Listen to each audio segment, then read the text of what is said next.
continuación, con nosotros está la magíster Carmen Alarcón, quien es docente de la Universidad de las Américas, es docente de la Pontificia Universidad Católica del Ecuador y ex gerente del Hospital Enrique Garcés. El tema con el que intervendrá la magíster es bioética en la atención de los pacientes. Muy buenas noches, bienvenida. En este momento usted puede habilitar su micrófono y compartir la pantalla para iniciar con la presentación. Bueno, buenas noches a todos los que están presentes. Para mí es realmente un honor compartir con todos ustedes. El tema que hoy día voy a presentar es sobre la bioética en la atención de los pacientes. Un poquito, yo soy máster en Administración de Salud. Actualmente estoy como coordinadora de calidad de la Subsecretaría de Salud del Distrito Metropolitano de Quito. Tengo una formación, soy licenciada en enfermería, tengo una ingeniería en gestión de procesos y aparte de eso, he cumplido algunas funciones durante mi vida profesional.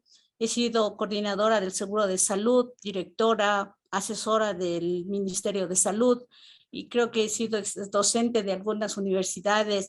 He sido docente de calidad, de investigación, de administración.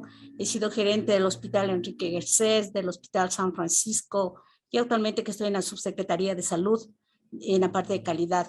Tengo también algunos artículos publicados sobre bioética en un hospital que hice de aquí de Quito, la efectividad de los informes de enfermería en un hospital y también la efectividad sobre el uso de los rayos ultravioletas en las áreas para la desinfección de las áreas de quirófanos. Creo que más o menos con eso hemos podido un poco defender. Cuando nosotros hablamos del tema de la bioética, creo que hablamos de un tema tan sensible que no solamente nos viene a todos los que hacemos el tema de salud, la parte de lo que es la rama de la ética, que provee los principios para la actuación correcta en los aspectos relacionados a la vida, donde a nosotros nos dice el deber ser, lo que no debe ser y lo que no debe hacerse. Porque cuando nosotros vemos relacionados todos estos temas de la parte de la bioética, nos vemos que generalmente nosotros cuando estamos ya en la práctica, vemos que realmente no lo hacemos esto y más nos enfocamos en lo que es lo que no debe hacerse. La bioética aplicada a los actos médicos se lo conoce también como ética médica.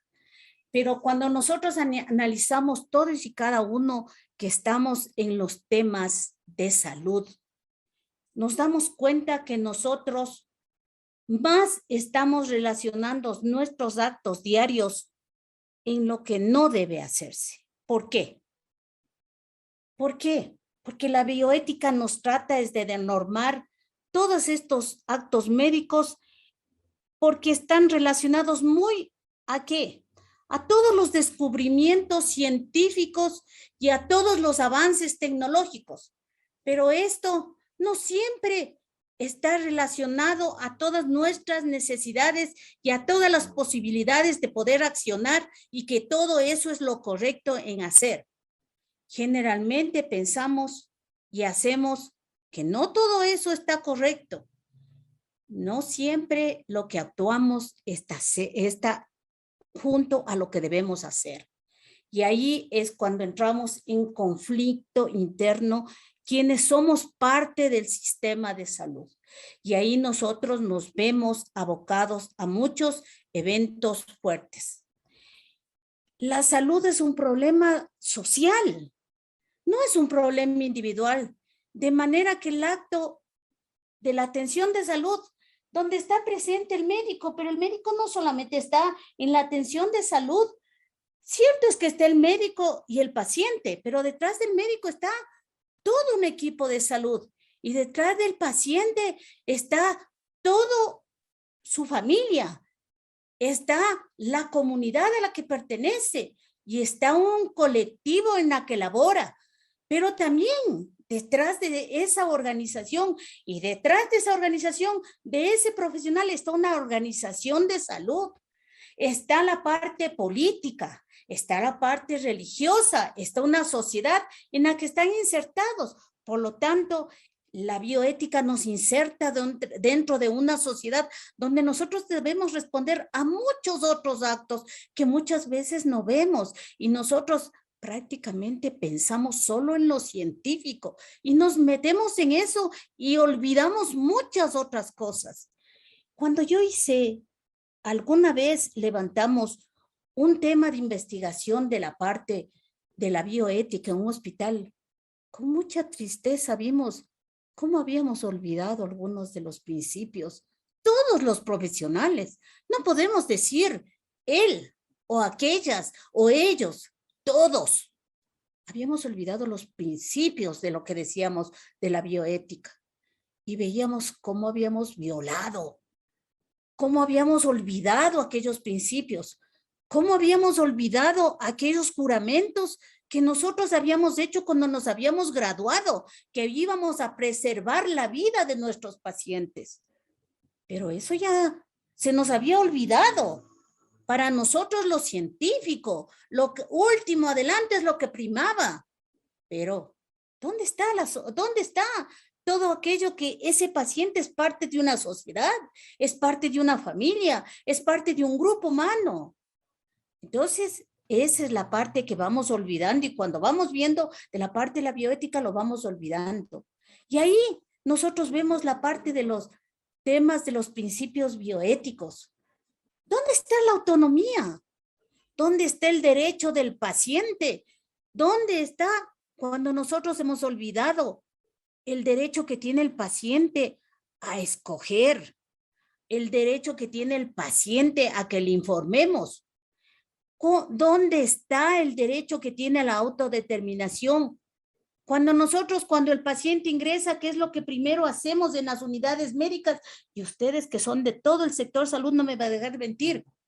Cuando nosotros le obligamos, firme el consentimiento porque tiene que firmar, si no, usted no puede ingresar. Y eso no me pueden decir que yo estoy inventando, porque yo he pasado por todas las entidades públicas, privadas, del IES, del ministerio, y hoy estoy en el sector del municipio.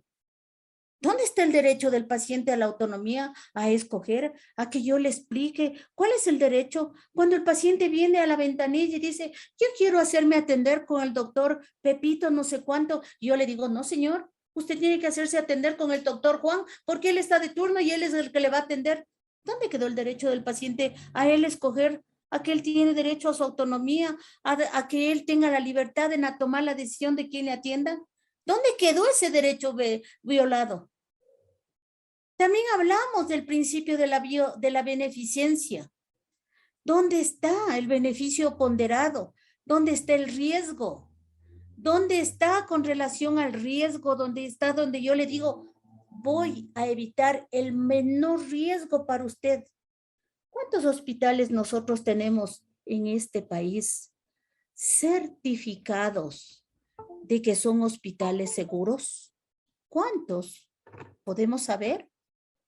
¿Cuántos tenemos certificados de los hospitales públicos que están certificados y que son hospitales seguros como en otros países?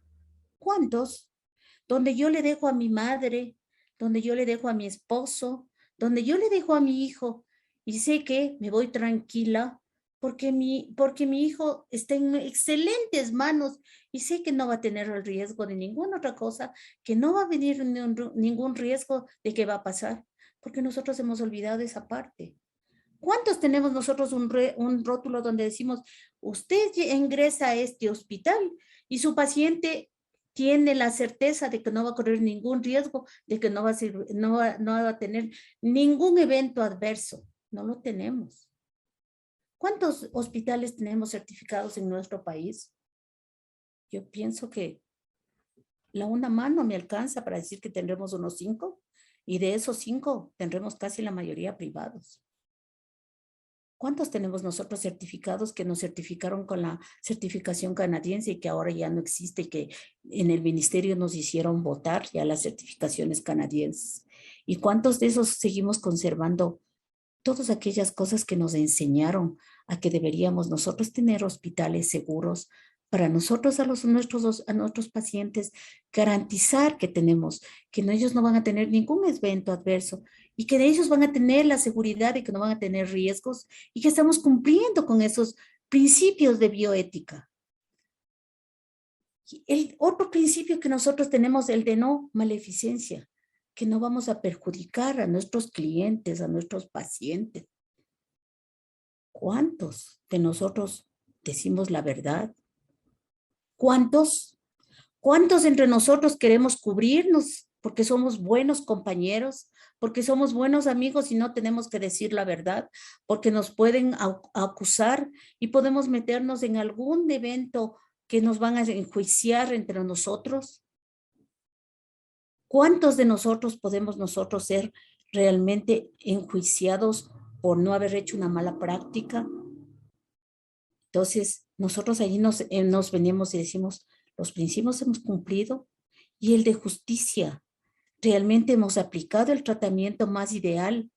Y se me viene a la mente este momento, cuando estamos pasando una pandemia tan fuerte que hemos tenido en los hospitales y con tanta tristeza que yo he visto en esta pandemia.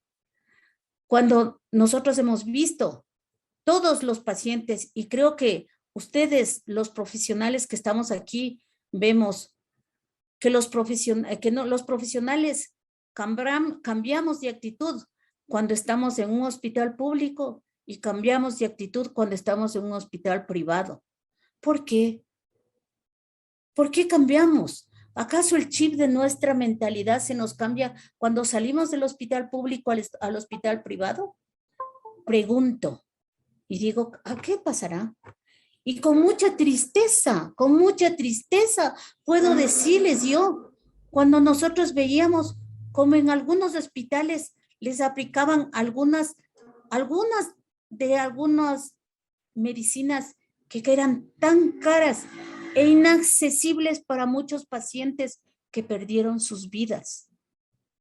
¿Creen ustedes que hemos hecho honor al principio de justicia? O sea, que esta pandemia cobró las vidas para quienes no tenían acceso, no tenían dinero, pero aquel que sí tuvo dinero y tuvo plata para comprar una de las medicinas que eran tan caras y que en el mercado negro se vendía a precios exorbitantes porque no hubo control del mercado, de los precios del mercado, se salvaron porque era una medicina que ayudaba un poco a combatir la parte de inmunológica. Díganme, ¿creen que estábamos aplicando los principios bioéticos? Y no me pueden decir, porque en muchos hospitales lo hacían, mandaban a sus familiares y les decían, si usted está en capacidad de poder comprar estas inyecciones, hágalo. Es la alternativa de que su familiar se salve. Si yo tenía la capacidad de poder comprar, lo hacía y mi familiar se salvaba. Pero si yo no tenía la capacidad de comprar, mi familiar moría. En muchos casos así sucedió. Muchas vidas se perdieron y muchas personas los perdimos. Creo que eso fue tan triste en esta pandemia y vimos cuánta gente murió y esos principios, ¿dónde quedaron? ¿Dónde hubo alguien que dijo, señores, ¿por qué el mercado, por qué esas personas hicieron su agosto vendiendo a precios irracionales? ¿Por qué el sistema no pudo adquirir esas medicinas que ayudaron a muchos pacientes a salir de su estado crítico? No pudimos. El sistema sanitario no tenía, pero quien tenía dinero para comprar, sí lo tenía. Entonces, con tristeza, quienes estábamos en el sistema de salud lo veíamos y nos sentíamos indignados, nos sentíamos impotentes de poder hacer algo. Pero eso es lo que estaba pasando. Y esta pandemia nos ha dejado un sinsabor a todos aquellos que estábamos dirigiendo y aquellos que estaban en la lucha, en frente a la pandemia en el nivel operativo. Hay otro de los principios que también hemos olvidado, la fidelidad, que hemos olvidado y que vemos muy de cerca. Aquello que nosotros, para lo cual nos formamos. el cumplimiento de nuestras obligaciones y compromisos contraídos con nuestro paciente para su cuidado. Hemos olvidado nuestro cumplimiento, nuestro secreto profesional. Muy frecuentemente vemos en los hospitales, yo les digo, no con algo que me invento ni nada, pero olvidamos nuestro secreto profesional y somos los primeros en decir, es que el de la cama 20 es un paciente de SIDA, el de la cama 20, le salió positivo para COVID, el de eso, es un paciente que tiene tal cosa. ¿Y el secreto profesional dónde se quedó? Se quedó olvidado en el libro o escrito en aquello que leímos que nos enseñaron cuando estudiábamos. Y la veracidad, otro de los principios, a decir la verdad, se nos quedó escrito, a decir la verdad de lo que pasaba, a decir la verdad de los errores. Hay muchas cosas que ocultamos, a no decir la verdad, a decir la verdad a medias, a ocultar los errores de nosotros, de los compañeros, para que no sean involucrados en temas legales. ¿Dónde está el principio de la veracidad? Hay a veces que nosotros hemos olvidado todos esos principios de bioéticos y nos volvemos a tener nuevamente una reflexión y volvemos a ver y volvemos a leer y volvemos a cuestionarnos.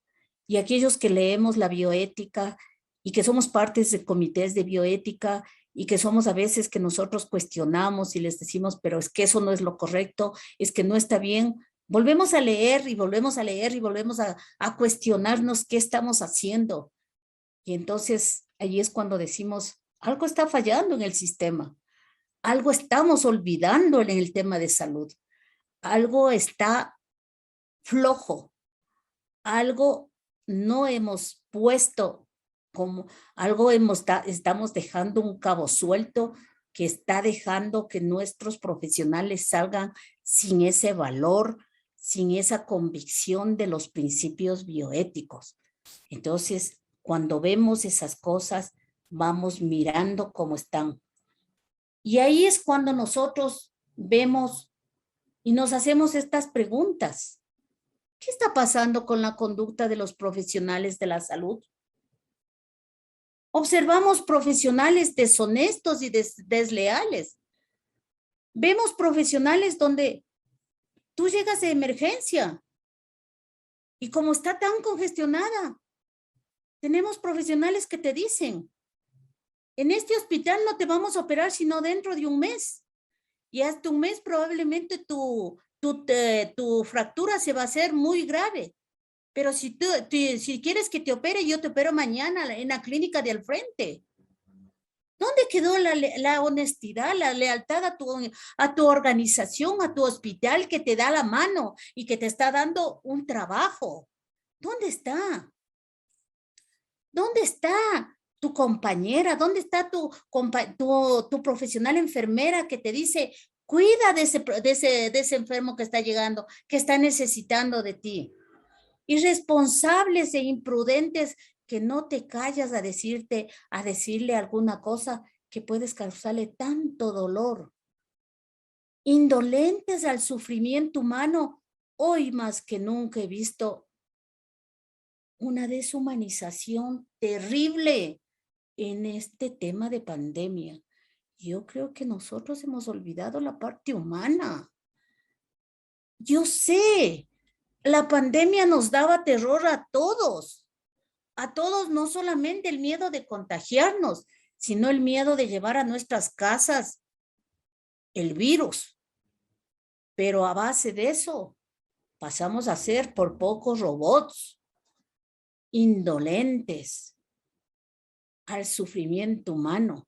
Por poco pienso que nosotros tal vez hubiésemos funcionado con un robot para que tal vez el robot le hubiese extendido la mano al paciente para tocarle al paciente. Creo que esta pandemia nos dejó algunas lecciones de indolencia, negligentes y descuidadas, que muchas veces vimos cómo pacientes iban con el alta sin haberles tomado los signos vitales, sin haberles valorado si estaban saturando bien, y así los dimos el alta. Egoístas y en muchos casos solo interesados en hacer dinero. ¿Dónde quedó? ¿Dónde quedó nuestro juramento, nuestro espíritu? Cierto es que necesitamos el dinero para vivir, porque nosotros no podemos ir al supermercado y decir, muchas gracias, está pagado. Sí, cierto es. El dinero nos mueve. El dinero es el que nos hace sobrevivir porque con un aplauso no podemos tener a nuestros hijos en los colegios, no podemos ir al supermercado, no podemos pagar a la empleada, no podemos hacer, pero no podemos solamente vivir en base al dinero y buscar solo la manera de hacer dinero y nada más. Realmente hemos pasado, inclusive, vemos muchos profesionales muy jóvenes, muy insolentes, muy malcriados, con profesionales de mucha jerarquía, profesionales de muchos años que prácticamente no conocen, pero son tan insolentes y malcriados. Hemos pasado a ser muy rutinarios. Pensamos que ya tenemos el síndrome de la taza llena, que conocemos todo. Ya no necesitamos nada de conocer. No queremos actualización de conocimientos y los pocos conocimientos que nos quieren dar, queremos que nos den en nuestras horas de trabajo, porque no queremos dar ni un minuto más a la organización. Con abuso de la tecnología. Hemos olvidado ahora ya hacer un examen físico. Antes hacían examen físico. No teníamos antes tanta que la resonancia magnética, que la ecografía. Hoy, si no tienes resonancia magnética, si no tienes toda la tecnología, no puedes hacer un diagnóstico del paciente. Hoy, la tecnología, hay un abuso indiscriminado de la tecnología de los exámenes. Entonces, yo a veces pregunto, ¿y si no tuviéramos, cómo hiciéramos? Pero cuando estamos en la parte privada, y en la parte privada, a nosotros sabemos que hacemos un contrato con el paciente por X cantidad para un tema de cirugía. Entonces ahí sí pensamos dos veces y le decimos, vamos a operarle por tanto, señora. Y entonces ahí sí pensamos dos veces todos los exámenes que le vamos a hacer. ¿Por qué cambiamos de actitud? Pero cuando estamos en el sector público, le mandamos a hacer la resonancia hasta la de la uña y después nos damos cuenta que sale todo negativo. ¿Por qué? ¿Por qué hay ese abuso? ¿Por qué hay esa indolencia a las cosas del sector público? ¿Por qué? Hay muchas decisiones que para el paciente, en los profesionales en la práctica, deben tomar a diario. Y siempre requerimos un componente ético, que muchas veces a los profesionales nos generan muchos conflictos y dudas. ¿Y saben por qué? Porque está la parte ética y moral en juego. Y necesitamos tomar la decisión. ¿Qué debemos hacer? ¿Cuál es el camino que debemos seguir? Y ahí es cuando nosotros debemos analizar por dónde debemos seguir, cuál es nuestra decisión. Y ese conflicto lo enfrentamos aquellos que tenemos una ética en nuestra profesión. ¿Hacia dónde se apegarían ustedes? ¿Hacia la responsabilidad ética o hacia la moral? Ese es el conflicto que tenemos todos los profesionales que hacemos salud. ¿Hacia dónde nosotros nos pegamos nuestra responsabilidad? ¿Hacia dónde, hacia qué duda? ¿Hacia dónde vamos a hacer? ¿Qué es lo que debemos hacer? ¿Qué componente debemos tener en lo que debemos tomar? ¿Cuál es el conflicto que nos va a generar si yo tomo esta decisión con respecto a este paciente? ¿Qué debo hacer? Si este paciente se va a quedar y le voy a hacer este tratamiento, ¿qué implicaciones éticas voy a tener?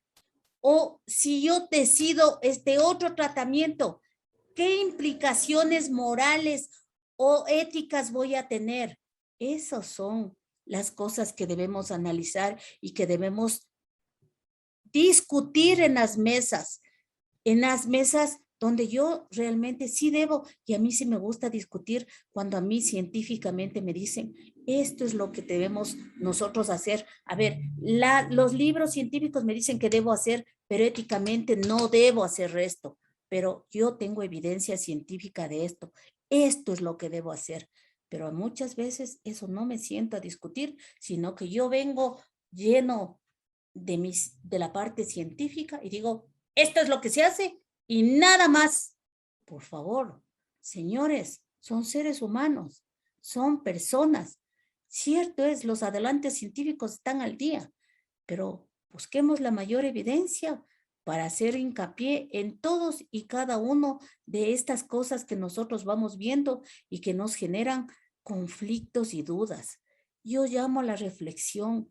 A mí sí me gustaría que todos y cada uno de las decisiones que tomemos, cuando tenemos que tomar una decisión que está a la vanguardia de los nuevos avances, hagamos reflexionando si eso es lo que mejor le conviene al paciente, pegados a la conveniencia del paciente, no al avance de la vanguardia, sino a la conveniencia, a la parte ética, a la parte humana, porque muchas veces nosotros somos más científicos que humanos y es lo que nosotros discutimos en las mesas de bioética, que muchas veces solo somos más científicos que humanos.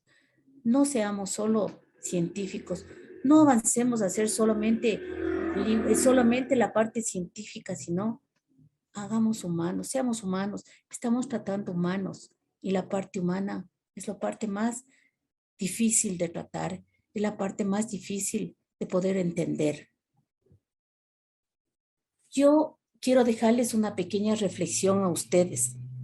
La atención del paciente, al igual que la moral, no se puede considerar como un concepto unitario. Al parecer, para mí, es probable que nunca se llegue a un único criterio general para medir la calidad de la atención de un paciente. Siempre esto estará en discusión por el avance científico. Esto siempre habrá una nueva discusión porque el avance científico nos hará llegar a una nueva discusión y jamás podemos decir que esto es lo único que podemos avanzar. Espero que haya podido llegar con un mensaje para que ustedes puedan tener una atención humanizada a los pacientes. Ahora hemos dejado de lado la humanización y creo que eso necesita el paciente en este país. Muchas gracias. Estimada Magíster, muchísimas gracias a usted por el tiempo brindado a este congreso y por las excelentes enseñanzas que nos ha dejado. Al momento no tenemos ninguna pregunta de parte de los participantes, pero sí queremos hacerle llegar todos nuestros agradecimientos a nombre de Coexpo y en general de toda la organización de este congreso. Muchas gracias. Que tenga una linda noche. Gracias a ustedes también. De igual manera, a todos nuestros participantes, gracias por estar conectados en esta noche de sábado. Y pues bueno, con esto nos despedimos nosotros y les esperamos el día de mañana para continuar con nuestra jornada académica. Una buena noche con todos, que descansen.